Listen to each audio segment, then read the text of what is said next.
শিক্ষার্থীদের উৎসাহিত করতে সিলেটের ২ উপজেলার ৭৭৫ জন শিক্ষার্থীকে বৃত্তি প্রদান করেছে ফাহিম আল ট্রাস্ট। এছাড়া গত বছর অবসরে যাওয়া জকিগঞ্জ ও কানাইঘাট উপজেলার ১৪ জন শিক্ষককে বেসরকারিভাবে পেনশন প্রদান করা হয়েছে।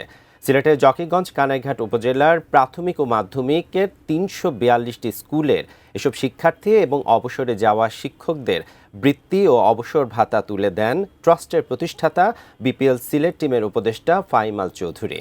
প্রতি শ্রেণীতে সর্বোচ্চ নম্বরপ্রাপ্ত ৩ জন করে মোট ২৪ জন শিক্ষার্থীকে কম্পিউটার ট্যাব প্রদান করা হয়।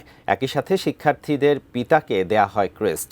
এছাড়া প্রাথমিক স্তরে 10টি ও মাধ্যমিক স্তরে 10টি স্কুলকে ৫০,০০০ টাকা করে বিশেষ পুরস্কার দেওয়া হয়। তোমরা যারা এই জিনিসটা কখনো বলো না, তোমাদের শিক্ষকদেরকে কখনো বলো না যারা তোমাদেরকে এরকম শিক্ষা দিয়েছে।